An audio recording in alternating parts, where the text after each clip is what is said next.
इस जन्म में जो हमारी पत्नी बनकर आई है, आखिर वह कौन है? क्या उसके साथ हमारे पिछले जन्म के कोई रिश्ते हैं? दूसरा सवाल यह है कि अगर हम अपने जीवन साथी से खुश नहीं हैं तो क्या करें? हमने कुछ और कल्पना किया था लेकिन शादी किसी और से हो गई। सबसे पहले फर्स्ट सवाल को डिस्कस करते हैं। देखिए, ब्रह्मांड में कोई भी चीज बेमकसद नहीं होती और वह इंसान जिसके साथ तुम 30 से 40 साल शादीशुदा जिंदगी बिताने वाले हो, उससे तुम्हारा रिश्ता यूं ही नहीं बन गया। ये जीवन एक कर्म चक्र है। हमारे इस जन्म के रिश्ते हमारे पिछले जन्मों के कर्मों और संबंधों का नतीजा है। किसी से जो प्यार, नफरत, गुस्सा या वफादारी का रिश्ता था, वह जन्म में किसी और रूप में लौट कर आता है।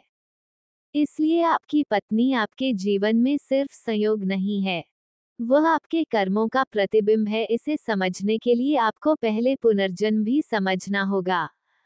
देखिए, हर रिश्ता, चाहे वह पति पत्नी, पिता पुत्र का हो या दोस्ती का, पिछले जन्मों के कर्मों का नतीजा है। रिश्तों का सिर्फ रूप बदलता है लेकिन भावनाएं और कर्म वही रहते हैं। बुद्ध ने ध्यान के जरिए अपने पिछले जन्मों के रिश्तों को देखा। उन्होंने कहा कि जो रिश्ते हमें बार बार मिलते हैं वे कर्म के धागे से बंधे होते हैं।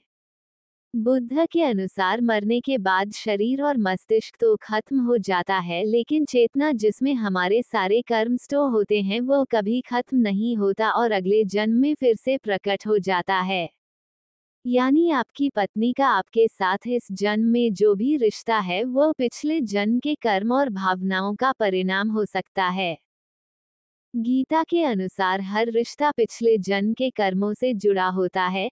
जैसे शरीर बचपन से जवानी और फिर बुढ़ापे तक यात्रा करता है, उसी तरह आत्मा एक शरीर को छोड़कर दूसरे शरीर में प्रवेश करती है। ये सिद्ध करता है कि पुनर्जन्म होता है और आत्मा यानी चेतना, जिसे कर्मों का फाइल कहते हैं, वह एक शरीर से दूसरे में जाती है। जब आप किसी व्यक्ति से कोई वादा करते हैं या कोई नुकसान पहुंचाते हैं तो ब्रह्मांड इसे एक कर्मों का लेखा जोखा दर्ज कर लेता है। अगले जन्म में ये कर्म आपको उस व्यक्ति से जोड़ता है ताकि अधूरा हिसाब पूरा हो सके। गीता में श्री कृष्ण ने कहा है, आत्मा अमर है, शरीर नष्ट हो सकता है लेकिन आत्मा जन्म जन्मांतर तक अपने कर्मों और संस्कारों को साथ लेकर चलती है। कुछ इसी तरह की बात बुद्ध और महावीर भी कह गए। गीता के अनुसार तुम्हारे हर रिश्ते तुम्हारे पिछले कर्मों का परिणाम है, यानी हमारे वर्तमान जीवन में जो संबंध और परिस्थितियां हैं, वे पिछले जन्म के कर्मों से प्रभावित होती हैं। अगर किसी के साथ आपके पिछले जन्म में गहरे प्यार या घृणा का रिश्ता रहा हो तो ब्रह्मांड उसे इस जन्म में आपके करीब लाता है। शादी इन गहरी भावनाओं को संतुलित करने का माध्यम बनती है। ये सिद्ध करता है कि हमारे कर्म और विचार ही हमारे अगले जन्म और संबंधों को निर्धारित करते हैं। गीता में साफ लिखा है, तुम जिस कर्म को अधूरा छोड़ोगे वह अगले जन्म में तुम्हारे साथ आएगा। ब्रह्मांड तुम्हें केवल मस्ती करने के लिए शादी नहीं कराता, इसका उद्देश्य गहरा है। आपका जीवन साथी केवल एक साथी नहीं बल्कि आपकी आत्मा के विकास का साधन है। उनके साथ बिताए 30 से 40 साल आपको अपने अंदर झांकने और खुद को सुधारने का मौका देते हैं। अब आते हैं आपके दूसरे सवाल पर, जो लोग अपने लाइफ पार्टनर से खुश नहीं है। देखो भाई, अगर तुम अपने लाइफ पार्टनर से खुश नहीं हो तो जरा रुक कर सोचो, क्या ये वाकई उसकी गलती है या तुम्हारी? हम बार बार ऐसे नकली किरदार देखते हैं तो हमारा मन भी वैसा ही साथी खोजने लगता है। लेकिन हकीकत में वह पार्टनर जिसे ब्रह्मांड ने तुम्हारे लिए चुना है, उससे बेहतर और कोई हो ही नहीं सकता। गीता के अनुसार तुम्हें जो जीवन साथी मिला है वह तुम्हारे कर्मों और जरूरतों के हिसाब से चुना गया है।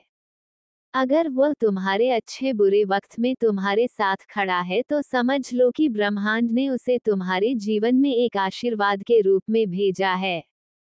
प्यार कोई फिल्मी ड्रामा नहीं बल्कि परिस्थितियों का खेल है। जब तुम बीमार हो, कमजोर हो और तुम्हारा जीवन साथी तुम्हारी देखभाल करता है तो वही प्यार की असली परिभाषा है। तुम्हारे कमजोरी और बीमारी में कोई बॉलीवुड की एक्टर या एक्ट्रेस मदद करने नहीं आने वाली। उस वक्त अगर तुम्हारी पत्नी ने तुम्हारा ख्याल रखा है तो फिर तुम्हारे लिए वही जन्नत है। सोचो, तुम बिस्तर पर बीमार पड़े हो, पूरा घर अपने काम में व्यस्त है।